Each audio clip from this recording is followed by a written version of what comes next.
Hey everybody, welcome back to another YouTube video. So today is a really special one. This is me doing a giveaway finally, and also a 2,000 kilometer review on my RMAX. But first, what I want to get into is the giveaway itself. So because I've reached that 1,000 subscriber mark, I went ahead and I built a kit for you guys, just a brief little kit. Here it is. What I did is I got a Earth Pack 30-liter bag. You can go ahead and hold it on your back if you're doing the ATV stuff. Super easy.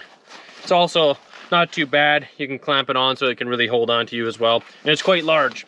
So, but in this kit, I went ahead and I put together basically a recovery kit. A very basic one, very overkill for side-by-sides and ATVs, but I wanted to make something that was worthwhile for you guys so that you could use it universally.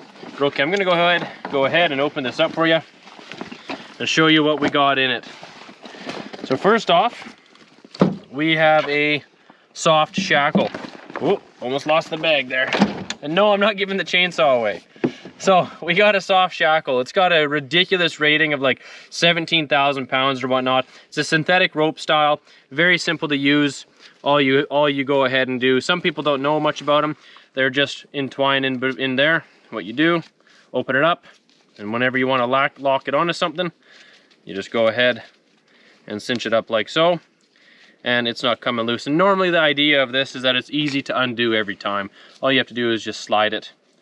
Most of the time they're fairly easy. We've been using these in our videos for a little while now. One of our guys actually brought them in and we're like, oh, let's try them out.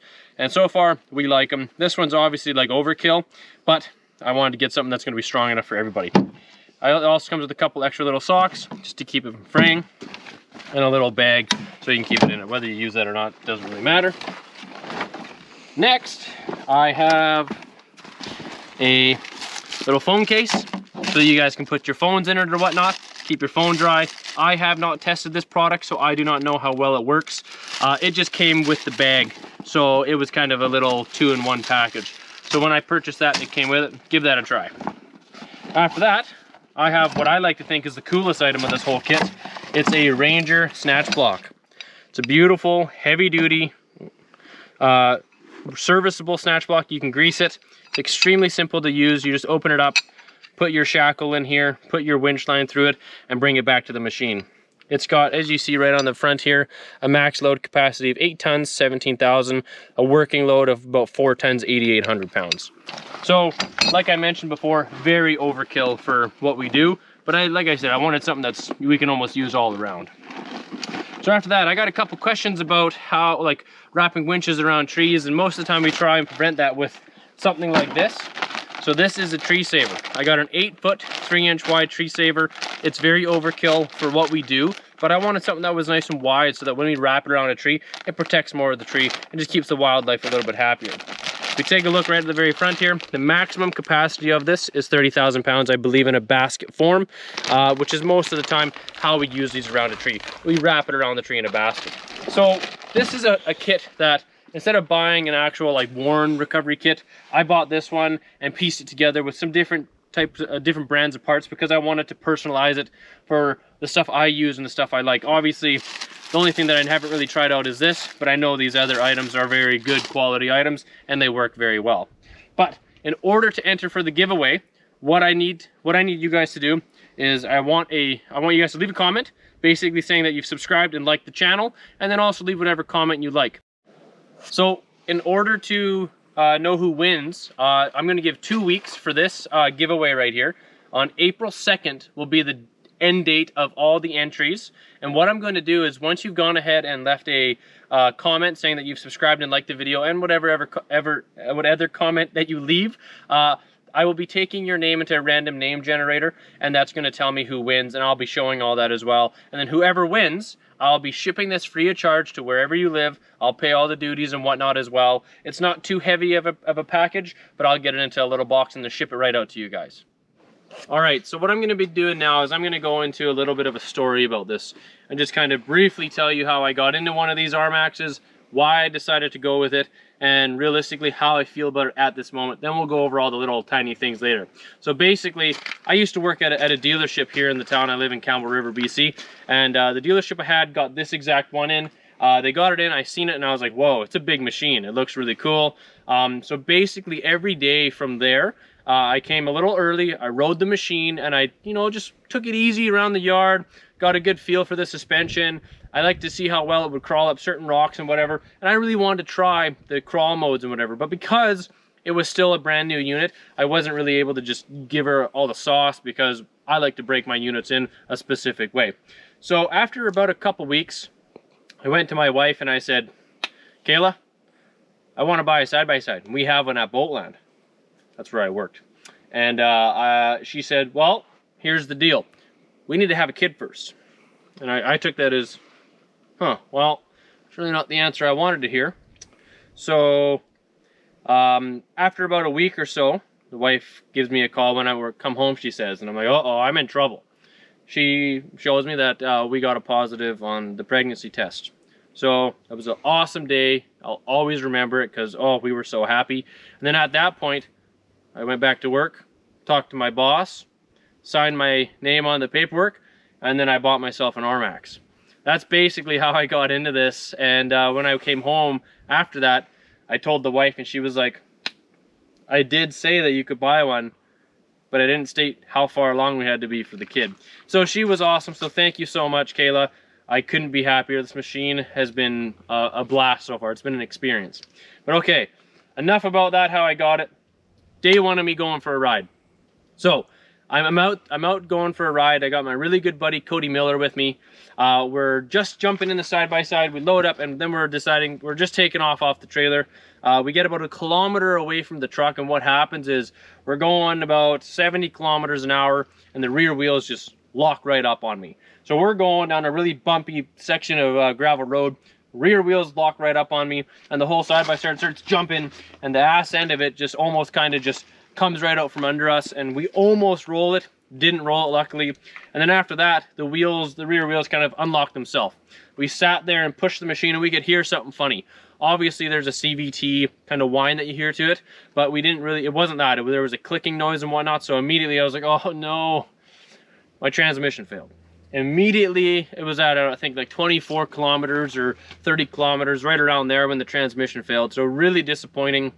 Right then and there, I called my boss, told him what happened. He got on the phone with our Yamaha rep. Our Yamaha rep at our place in Campbell River here was fantastic. He immediately got on it, sent his transmission within 3 weeks. We had the whole top of this thing all off already and the transmission out. So as soon as the transmission came, we plopped it in, put it all back together, and then boom, I was out on the trail again. So we went out and did a couple rides. I got a good feel for the RMAX. I was riding it pretty hard.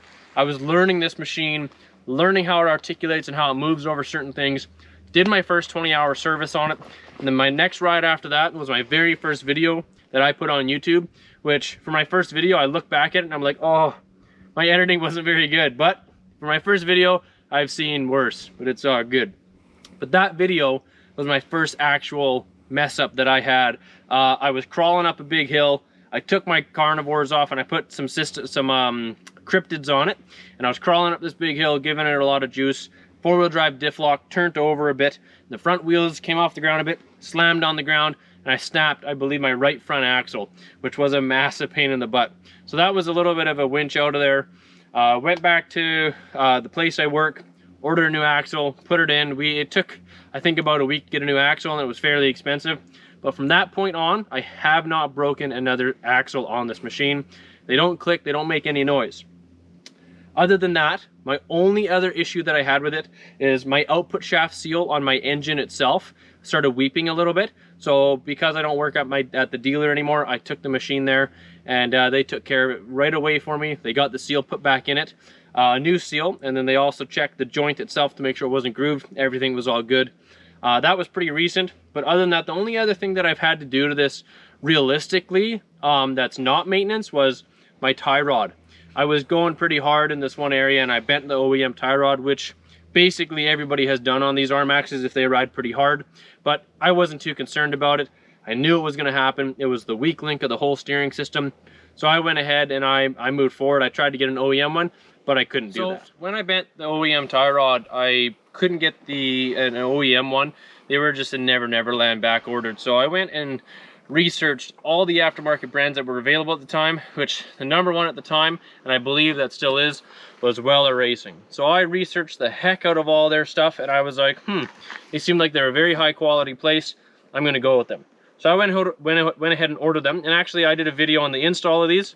When they showed up, they were heavy duty, they were spectacular looking. Mine were gouged out a little bit, just probably from shipping, but they did come from the States. So I went ahead and installed them. Once I installed them, I lined everything up, everything worked pretty good. But over about that 600 kilometer mark, 600 to 700 kilometers that I've got on these tie rods and tie rod ends, they've developed a crap load of play. So over the time, I've been, wondering, oh, did I install it wrong? Nope, went over the instructions, it's perfect. So the style of joint that the Weller Racing decided to use was what's called a Heim joint. So on the inside here of your tie rod, you have a Heim joint right here, and then inside your rack up in front here, there's also another Heim joint. So this Heim joint up by the rack, your inner Heim joint, is in a sealed boot. Not perfectly sealed, but it is sealed enough to keep a lot of the debris and dirt out. On your other Heim joint right here, as you see, there's not really much of a sealant on it. So what they've done is they went ahead and installed like a nylon seal inside of here. It might be hard to see. I don't know how well the GoPro will focus on it. So what has happened is, over the large articulation of these Heim joints, because the wheel goes up so high and down so high because of the suspension, you pinch that bushing, well, the seal out of there, and then you get a little bit of play like so, if you guys can see that. And what that causes is for a little bit of not very nice feedback. So there's some there. I'm gonna go ahead and move the wheel just a little bit for you.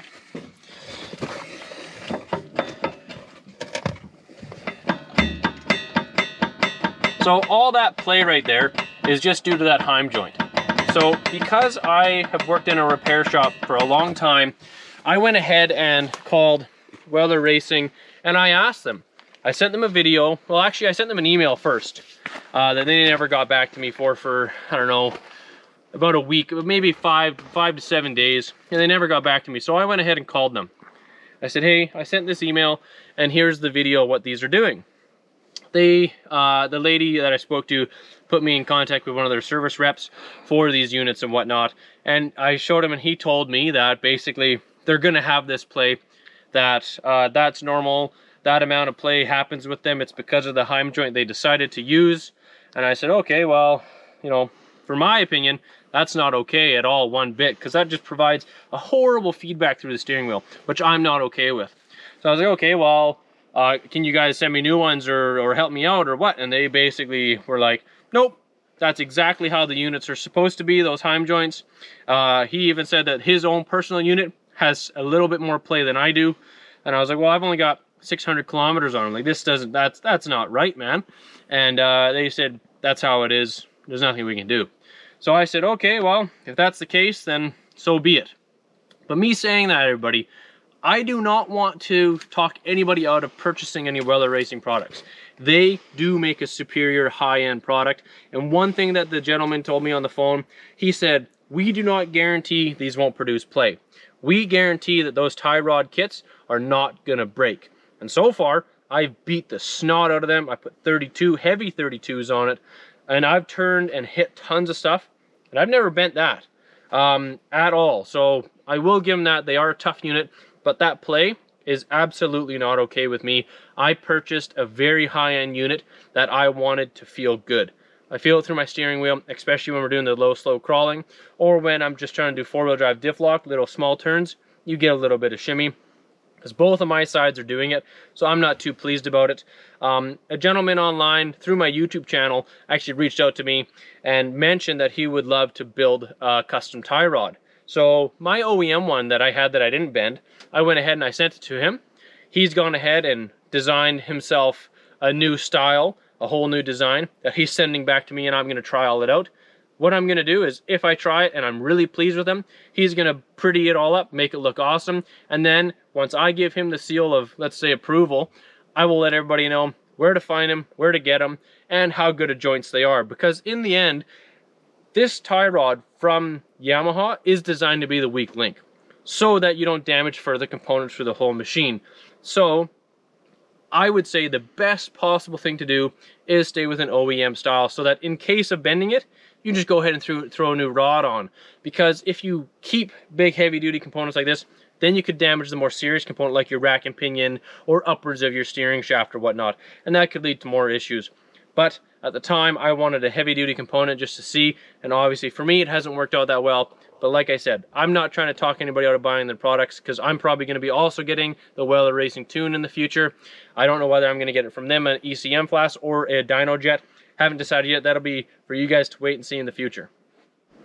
Alright, so now that I've discussed about the kind of issues that I've had, mechanically speaking, I'm now going to go into some accessories that I went ahead and put on this that I would say are more or less a must-have, depending on the terrain you're riding.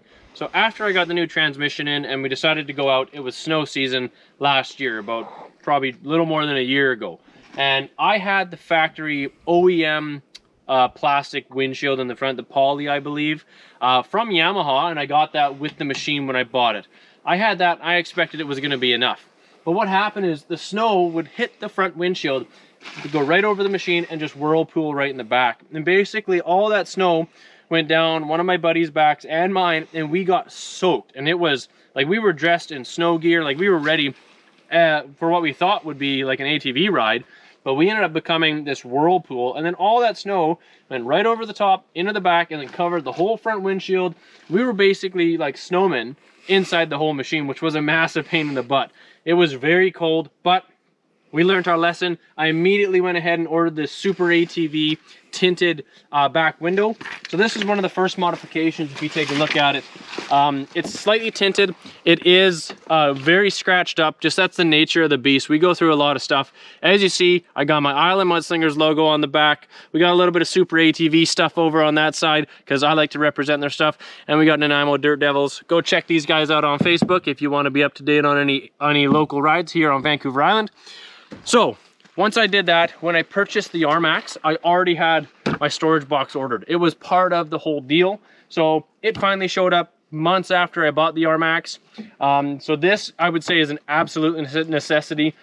One nice thing about this box is you can go ahead and put it in the front or forward, or you can bring it to the back. But because of all the articulating and more technical terrain we do, I thought maybe having my weight a little bit more centered on the machine was going to be a little bit better.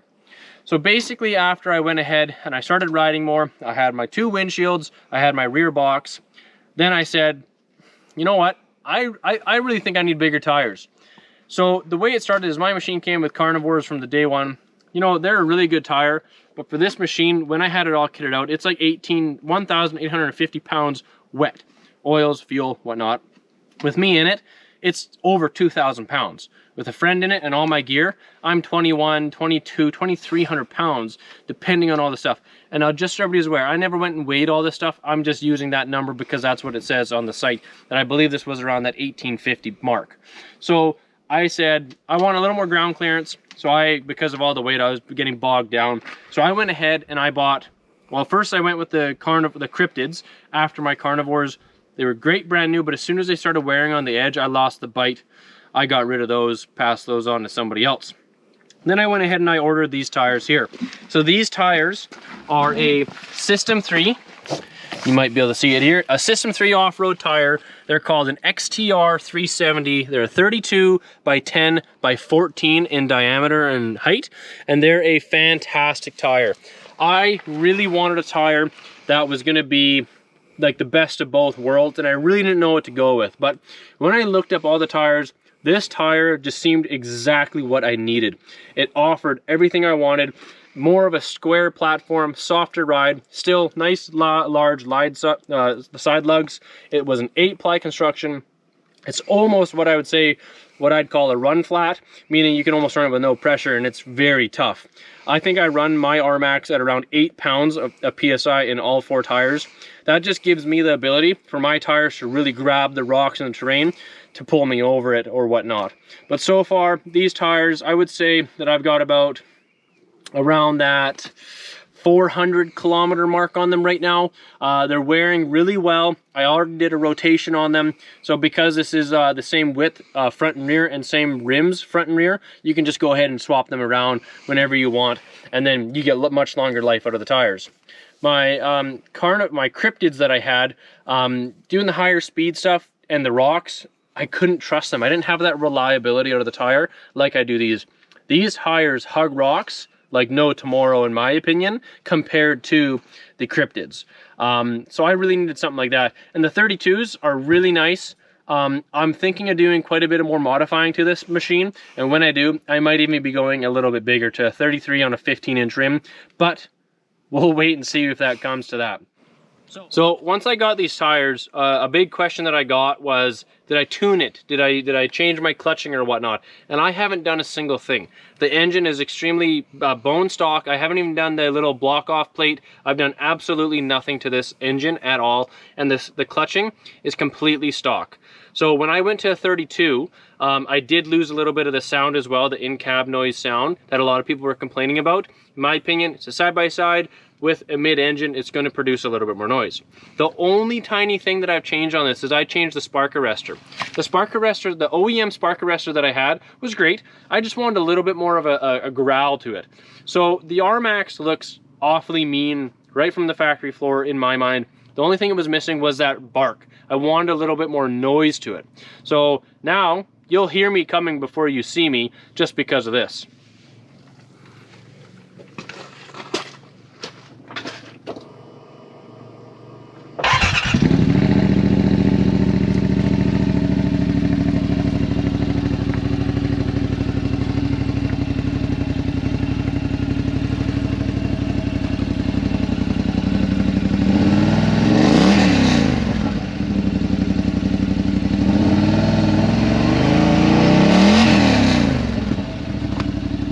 After I got the tires, I rode it around, I really loved it. I also placed an order on some other fancy accessories. So one thing that the RMAX, in my opinion, was missing is in the front, it had arched control arms, which we'll show you guys in a bit.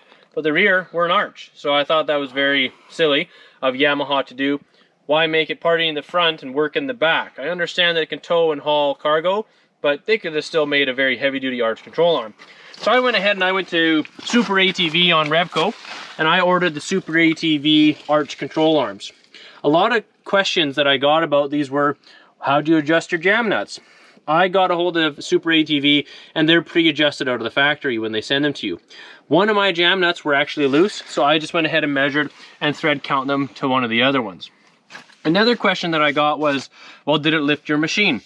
These do not lift your machine at all, one bit. When they say you gain ground clearance, you're only gaining the ground clearance because your regular control arms come flat down right here. So you're gaining the little bit of ground clearance in here.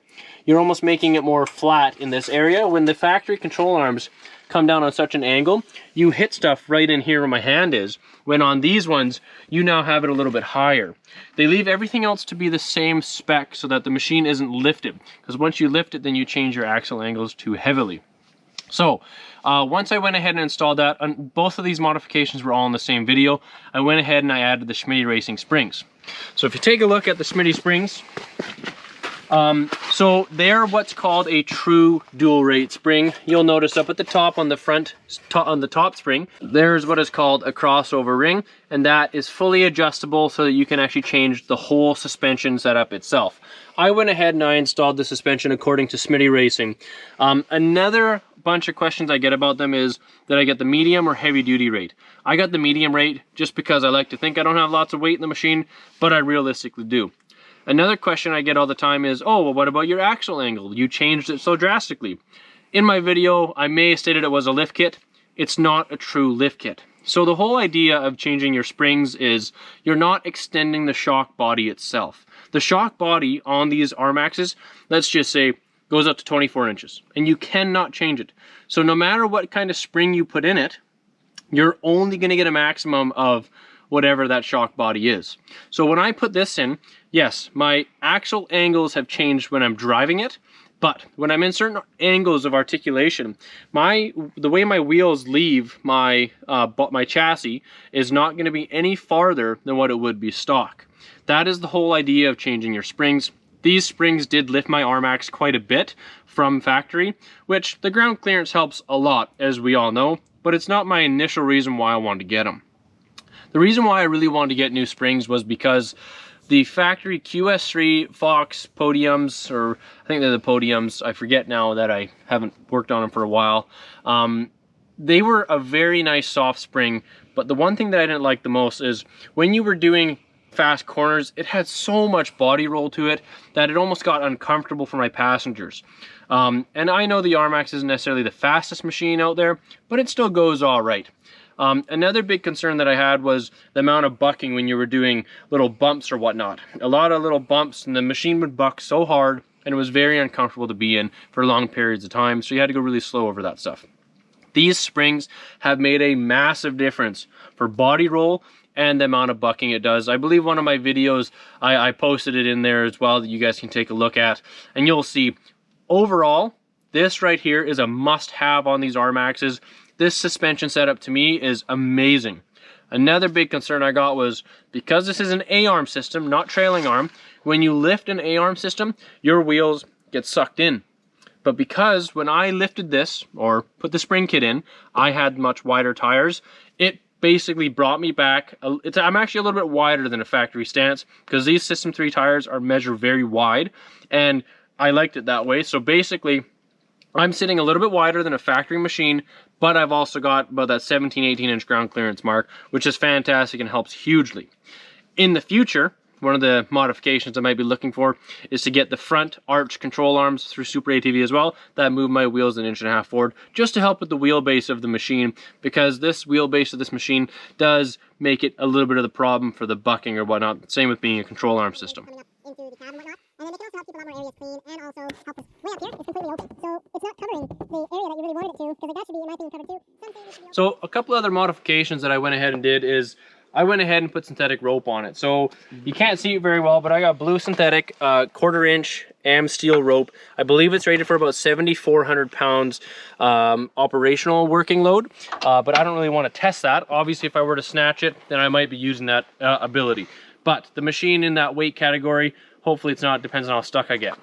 Normally I used to be a huge person that believed in only cable, but after getting the cuts on my hands all the time, I needed to make the change. And after seeing my father-in-law Kerry with his orange Maverick that went to the change, and Wes with his red Honda Talon, I had to do it. So I did it immediately, and I'll never go back. Another thing that I did, I went ahead and ordered the Yamaha front bush bumper. It's, in my opinion, it looks very well. It suits the machine. It was a little bit of a pain to install because you had to cut some plastic on the special edition models. I believe you had to cut right in here, right there, and right over on this side. And because I've been using this bumper bit, it's obviously a little bit bumped and banged up. My problem with this bumper is this. You can push it, and it has a little bit too much wiggle, in my opinion. In the future, what my plan is to do is to get some kind of a bar made up that can go and bolt right here. So I have kind of like a chassis protector, and then I would like to get it so that it almost comes down to the bottom as well. Down and bolts in here, right where the OEM, well, where the aftermarket or the factory rock slider would go. What I've also done is I went ahead and I went aluminum skid plates all around. I did front A-arms and front bash plate. I just wanted something to help protect everything a little bit more. These machines do come with a factory front plastic one, but it was getting very damaged very quickly. I also had rear aluminum skid plates on it, but as soon as I put those on, they were like horrible just because the rocks that would bang off them all the time, it got so loud, I thought my engine was blowing up. I kept hearing it going bang, bang, bang of all the rocks when we were going. It got pretty scary. So now that I have the Super ATV control arm in the rear, I don't hear that anymore. It's kind of a lot nicer. Another modification that I did, not really mod, but accessory, I went with the factory OEM rock slider from Yamaha itself. The reason why I didn't want to go with this from the beginning is I thought that this was actually aluminum, but it's not. It's like a 3/16 steel. They actually made it's a good piece of equipment. I think it was just executed very poorly. In my opinion, it doesn't stick out far enough. It protects literally nothing except the factory frame rail that's behind this is all it's really protecting. Because when I want a rock slider, I want it to come out a little bit. so that it can provide me some protection, like a lot of the aftermarket accessories for the Razors and the Can-Ams and whatnot. But a lot of other companies are making something like that, so I will be getting rid of these and putting something that's actually going to benefit this machine, because this right now does not benefit it at all. They stick out maybe like a 1/4 inch or 1/2 inch more than like the factory one that's behind there, but that's not enough. As we all know, I do a lot of crazy riding in a lot of technical areas. This is just horrible for me, and also I think it looks ugly. The color doesn't match anything else on my machine. So now that I have explained all that stuff, when I had the poly windshield, I loved it. The poly windshield was fantastic, but it just got cracked so much. I kept hitting stuff with it, and it was getting so scratched up that it just wasn't applicable anymore for my use. I also wanted something more rigid and sturdy, so I went with the Super ATV glass windshield with the vents on the bottom. So it's actually pretty cool. If I can get my hand on that one, you can slide it right open on both sides, and the airflow is actually quite substantial if you want the airflow. I thought that it would have came with an electronic wiper. It obviously does not, but that's okay. I'm going to go ahead and install 2 electronic wipers with an actual direction kit, so they work in sync with each other. Once I installed this, well, actually before I installed this, I had the light bar. These are EMP RMAX light bar brackets, and what I wanted to do is I just wanted a heavy duty bracket, because where our factory Yamaha got placed on the center of the roof, I didn't like, and I wanted a bigger light bar. So with these EMP brackets, I went with it's an Amazon light bar. We'll see how long I get out of it. I went with a 42-inch light bar. I kind of wish I would have went with like a 41 to a 40, because when I bolted this in, it did push these brackets out a little bit more than what I wanted, but the 42-inch light bar is pretty darn bright and it's pretty spectacular. So once I got the windshield on and whatnot, then I really decided that now I'm going to do a little bit more stuff inside the machine, now that I can keep a lot more of the air inside and keep the heat in. So in the future, I'll be adding quite a few more things. One of them will be, I'll actually have a screen here that one of my good buddies, Brad Lossing, who is recording right now, who gave me. I'm going to be mounting that up and putting it in there just for a GPS unit. As you guys see here, I did have a little music player, and if you remember, I had some speakers up here, but it just didn't work out. The little Bluetooth module on the dash just became real finicky. One of my other videos where we were at Pie Mountain, I had a phone holder. The only problem that I had with it was I couldn't properly mount it to my dash here. So it just became a little bit of a pain in the butt, and the sticky piece that was mounted kept falling off. I still have it. I'm going to find a new position for it. Just at this point, I have a screen going in there, so I'm not going to put it back, because it was really cool. And what I did with that is I like to show you guys what the angles are, because the camera, as we all know, the camera just doesn't do justice for, you know, how big these machines are, the angles and all that stuff in the technical terrain. But one thing that I got that I never really made a video about is I got heated seats. So the heated seats are from Tusk. And what they are is they normally come with 2 pads, one for the back of the seat and one for the bottom of the seat. I just ordered one kit and did the passenger seat as for the bottom, and then the driver's seat as a bottom. They are a game changer. Some people, my father-in-law, I know he's gonna watch, he doesn't want to admit he likes them, but he secretly loves them. It's just because he's got a Can-Am, and we know those Can-Am guys. Then obviously I wired in the light bar to ignition power. I don't want nothing that I install in this to be on direct to battery. So there's my light bar switch. It's pretty nice. It's all lights up. So I like all that stuff. What my plan is to keep everything blue, since the machine already is blue, and it's Yamaha blue as well. So that's basically the plan. I will also be doing rock lights. Some people have many other names for them, and they make fun of it. But I want it so that when we're actually out in the dark and we're doing technical terrain, that I can look out and see where my tires are. That is the true idea of rock lights, so that you can see where your tires are, which makes a huge difference. But that's for the future, just because we're still developing, getting everything going for the YouTube channel, getting all the machines where we want them to be all rigged out, because as we all know, it's very expensive. So one of the last things I want to talk about before we go into a couple other things is the shoulder bolsters. A lot of people still don't like them, and a lot of people love them. I was one of the ones that really thought I wasn't going to like it, but because of my size, like with my boots on, I'm just over 6 feet tall, and I'm not very wide in the shoulders. So like for me, the shoulder bolsters are a must.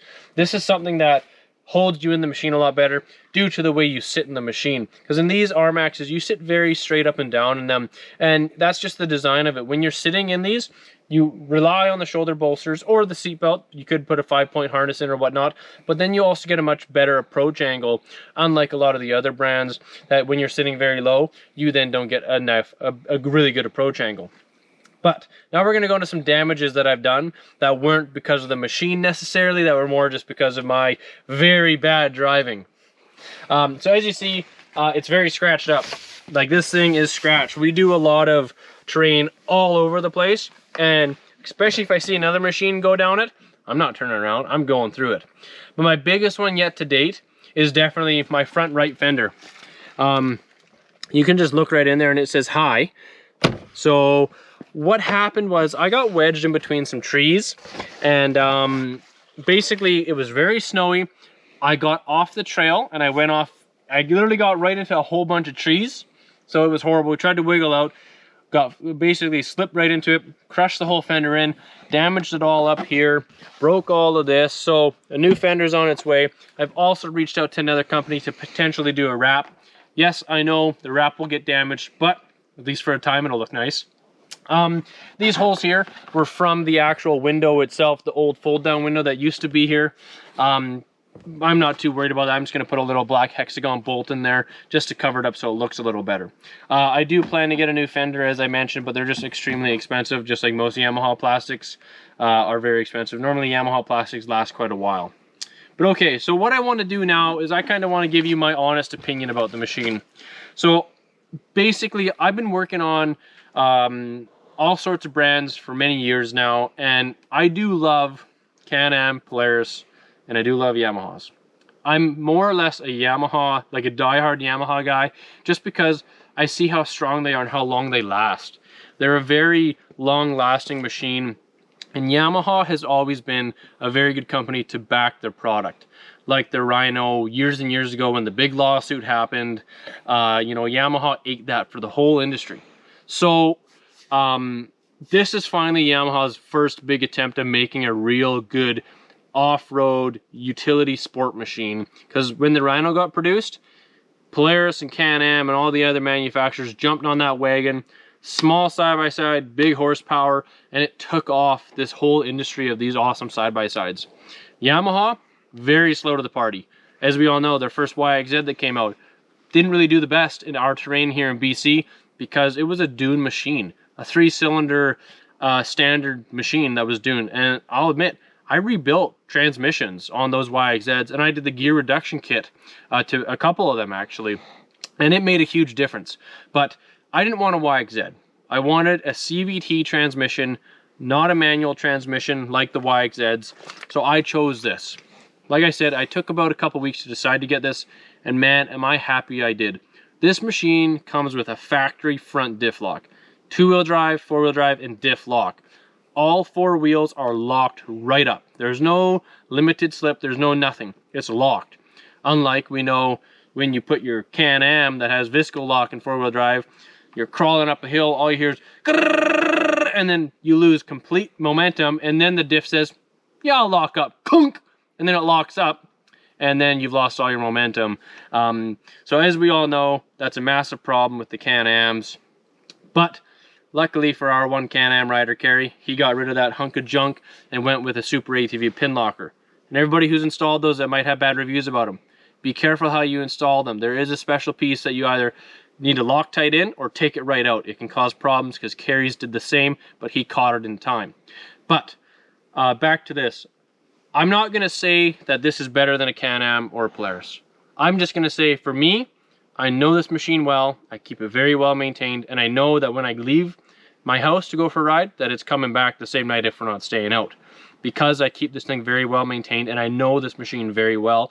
It's built insanely tough. Ball joints, tie rods, you know, all the joints, axles are big, chrome ollie. These machines are built very heavy duty, and I'm very happy to own one. Like I said, the diff lock for me is what sells it to be one of the better off-road side-by-sides. Obviously, other brands out there are making, you know, better front diffs that do lock up, but I haven't had issues with my front diff yet. I hope I never do. I've heard some guys have issues, but as of things right now, I'm very happy with it. One thing that I needed to really decide when I was buying a side-by-side was A-arm or trailing arm. But because of the lifestyle that I live, I wanted an A-arm system just due to how I'm using this machine. I didn't really need a trailing arm system, and also I didn't want a YXZ. I was pretty set on knowing I was buying a Yamaha. I just didn't know whether it was going to be an RMAX or a YXZ. But we had this thing in stock and I fell in love with it. So far though, I'm very happy with it. I don't have any issues with this machine like I've heard some other people have. Some people will say that it's got a little meticulous tick, like drive chain rattle noise. I don't have that. I've never had it. I don't even know what, like I've seen some videos. I don't have anything like that.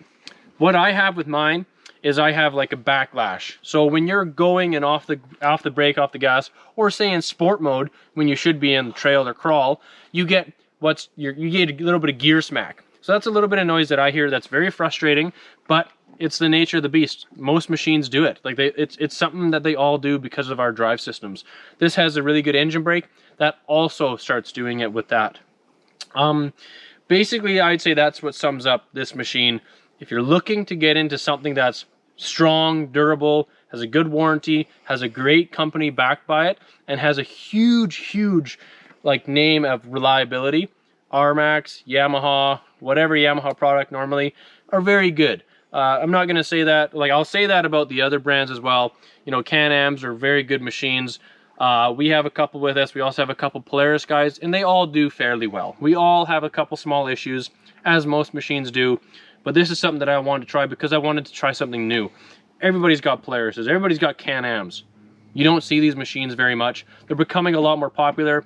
Sadly, they got released at a very bad time in the world with COVID and everything that's going on, especially over in the Ukraine. You know, my prayers go out to everybody over there. I really wish that wasn't going on, but sadly, it is, and it's really sad. But so for what I've done so far with this for maintenance wise is I keep up on my oils very heavily. Front diff oil, rear diff oil, transmission, and my engine oil. My front, rear diff, and transmission all run the same oil. My engine though, I put the Yamaha 1040 synthetic in. I just like running synthetic in my ATVs and side-by-sides, so I changed that. Another thing that's common that I find that I'm doing a little more than I want to do on this machine are my brake pads. But it's expected. We're riding through a lot of watery, muddy terrain, so it's kind of one of those things that comes with the terrain that you're riding in, and also stop, go, stop, go, stop, go. So that's one of the things that you just got to be aware of, that it's a wear and tear item. And when you're looking in the perspective of reliability, I try not to put, you know, wear and tear items in the category of reliability, because that's just not fair. Because then you're basically saying that, oh, that the machine's wearing too quick, but realistically, it's how you're riding it. It all has to do with how you're riding it, and that's what it comes down to, in my opinion. Like, you know, my brother-in-law on his Outlander 1000 quad, he goes through brake pads like no tomorrow. It's just because of the design and how he rides. We're in mud all the time. We're in gnarly terrain all the time. So it's just what happens. But overall, for the maintenance of this, I know a lot of guys say that it's a pain in the butt to do. I've got it down packed pretty simple now. Also, I've worked on quite a few, so I do like doing it. It's quite simple for me. The air filter though, I've had a couple questions about how deep I go, and do I get any water in my intake system, in my belt system. I have yet to drain my CVT belt because of water in, or because of any other reason. I haven't got any water in it yet.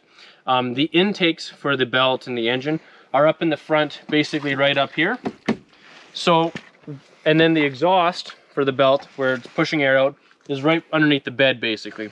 So my mind says, if I'm in a deep spot, just don't let off the throttle and keep it going so that it's pushing enough pressure out. Whether it's actually helping or not, I cannot guarantee. But for me, I haven't got water in my belt yet. Yes, I'm quite a bit higher than the stock, but that's all I've really done. But all right, everybody. Thank you all for watching. I really appreciate it. I can't be more thankful. Thank every single one of you guys for subscribing, liking, and leaving comments. It really helps and shows how much you like the channel and how well things are going for me. But all right, so to enter to win, to enter to win the Earth Pack with all the towing supplies in it, you need to leave a comment stating that you've subscribed and liked the channel, and whatever comment you want. That's only if you want to. So when I post this video, you have until April 2nd 2022, and that'll be the end of all the names I'll put into the random organizers to see who wins. So at that point, then what I'll do is I will send this package to you free of charge. You just got to give me your name and address and whatnot, and I'll send it to you, whether it's in Canada or the States. Whoever wins, I will let you guys know in the comments as well, and I'll reach out to you personally. Okay, one last thing I want to talk about. Now that I have a YouTube channel that's going fairly well and whatnot, I get a couple questions about where we ride and stuff like that. One thing I want to let everybody know, we do our best to take absolute care of where we ride. We clean up after everybody else all the time. Cans, garbage, you name it. We do trail cleaning. Basically, when logs have fallen down and made it so that people can't ride the trails no more, we will clean it up when a lot of people will just turn around. In my opinion, if you go out to the bush with garbage, drinks, food, whatever, you better take all your garbage back and more if you see it. Don't be that person who sees garbage and just keeps going. We are given the right to come out to these areas and to use them and play and have fun. This is a privilege. It's not just given to us. Like, we got to make sure that we keep these areas clean. But now that you guys heard that, there's enough of that. I appreciate you all. I really hope you guys enjoy the video. Continue leaving comments, subscribing and whatnot, and I'll see you guys next time on the trail.